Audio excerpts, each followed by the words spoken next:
Grabe, ang hirap-hirap talaga maging tao.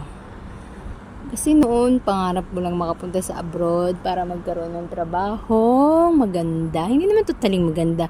Kumbaga, para magkaroon ng magandang sahod kumpara sa bansa natin, tapos sa bansa nila.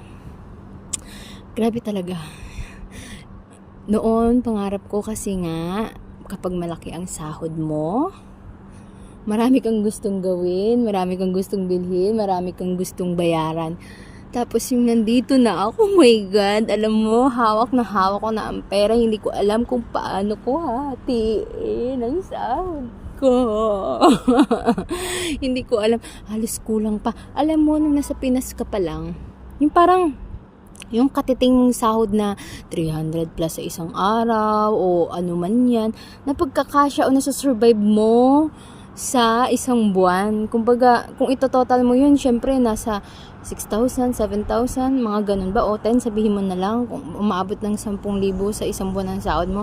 Tapos nandito ka sa ibang bansa, ang sahod mo 15,000, 20,000. Tapos, parang kulang na kulang pa.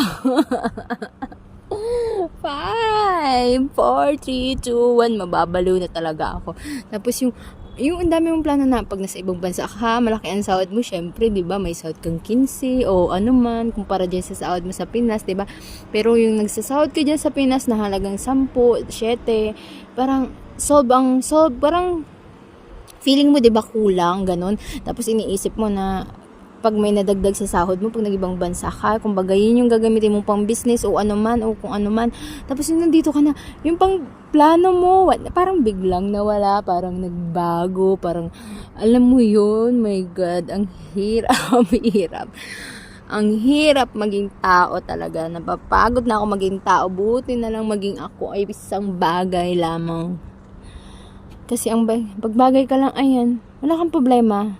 Kung ano kang bagay ka, ayan, kung gawin mo lang yung ganyan, tapos tao pa ang, kung halimbawa ang isang bagay ay may sira, tao at tao pa rin ang gagawa sa'yo. Ikaw na tao, Diyos ko Lord, sirang-sira ka na, sirang-sira na ulo mo, sira na lahat. May nun, Lish, hindi may nun, China.